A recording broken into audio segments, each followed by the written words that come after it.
Karl, this was you had obviously a tough start to the series. Just what did you feel? Did you feel any differently out there tonight and being able to knock down the shots, or what came together for you? Everything came together for him. He was super confident. He wasn't worried about any shots previous to the shots that he hit tonight. He played exceptionally well, and he came through big time. He was the reason we won tonight. Shots Karl came out of play where Kyle directed to the corner. Kyle set a screen. Kyle told Ant to pass it. What is it like sometimes having our plays, man? We got some good plays. But like, what is it like kind of having a coordinator on the court sometimes like Kyle can seemingly be?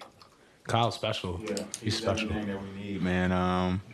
He's like the X factor. It's like him and Jaden. Him and Jaden is like X factors. You know what I mean? So he's out there. I was dribbling the ball. I damn sure was about to shoot it, and I seen him like pointing at big fella, and I'm like, okay, cool. Yep. I seen big fella. He cashed out.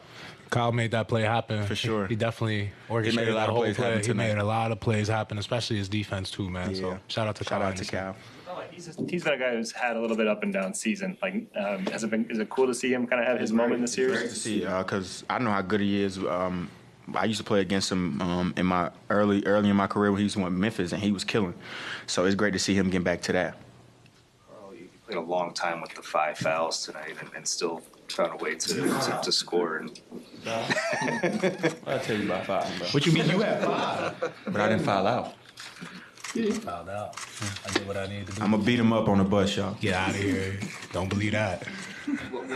Did your mindset shift at that point, Karl, when you got the 5th foul, or how did you kind of navigate that stretch while still being effective and score? Being aggressive. There ain't no time to have any doubts in your mind, especially at this time. It's game 4. We down 3-0.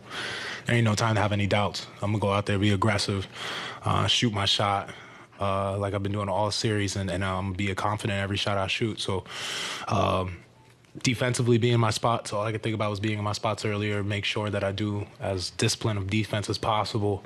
And on the offensive end, don't lose any confidence and don't lose any aggression.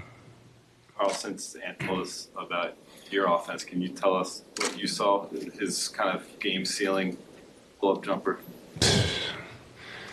Man. When I was on the bench, I had a front row seat to watch it, when I fouled out. And I'm watching, and I can see the play developing, and I'm seeing Ange just kind of, in a way, I feel like he was visualizing that make, and he got to exactly the spot he wanted to. I see the work he puts in. I knew at that spot, if he gets over to his right hand with that pull-up, it's going to be cash. And if he was any more right of the court, I would have been a little mad if he would have went for the backboard, but he went for the straight-in shot, and it was cash. So, like I said, I'm honored to be playing with my brother here and seeing him every day put the work in, and I knew when he got to that spot, it was a high likelihood he was going to make that. And last game, you said, you got a lot of good looks, but when the shots weren't falling, it was easier for them to crowd the paint. When Cat's hitting those shots and Jaden and Nikhil, what does that mean for your team and the spacing as you're driving into? It means I can operate. Yeah, I think that's the main thing. When these guys knocking down shots, it's like a pride thing when your man scores, whether you supposed to be in the gap or not, you don't want him to keep scoring. So if these guys hit shots, the gap's going to get more open and more open and more open. And late in that fourth, because Cat and Jaden was knocking them down, I was able to just get anywhere I wanted. And whether I miss it or make it, I can live with that. And I haven't been doing that the last 3 games of this series. I've been going to the corner and not shooting the ball and not being aggressive. And, that won't happen anymore. Anytime late in the fourth, I'm going to shoot it every time.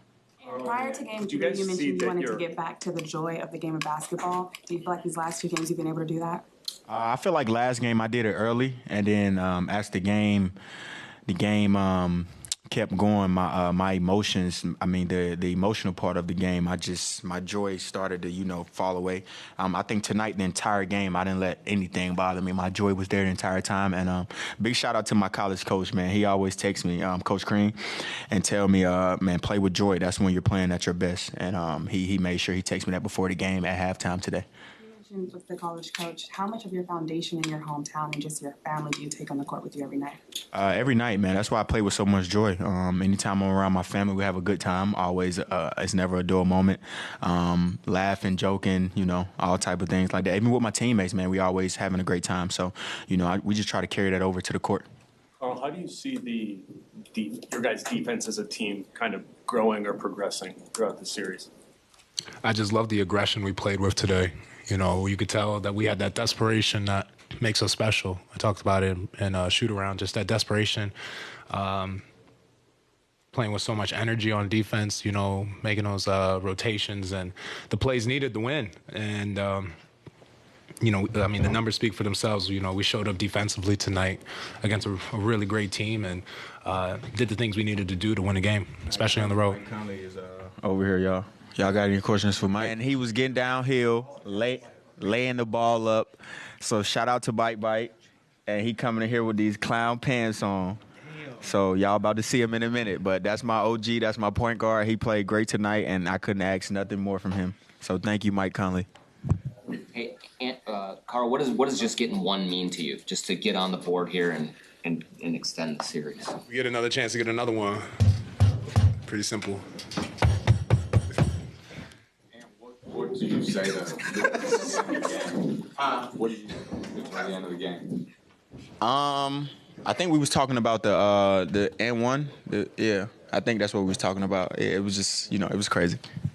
And you told somebody in the hallway you were singing for Game 6. Where does that confidence come from? What am I supposed to say? I'm supposed to say we're going to lose Game 5? No, I'm not going to never say that. Micah Parsons, he was rocking the AE1s, and I told him he wears size 14. I'll bring back some nice shoes for Game 6. That's what I told him. Here goes Mike Conley, y'all.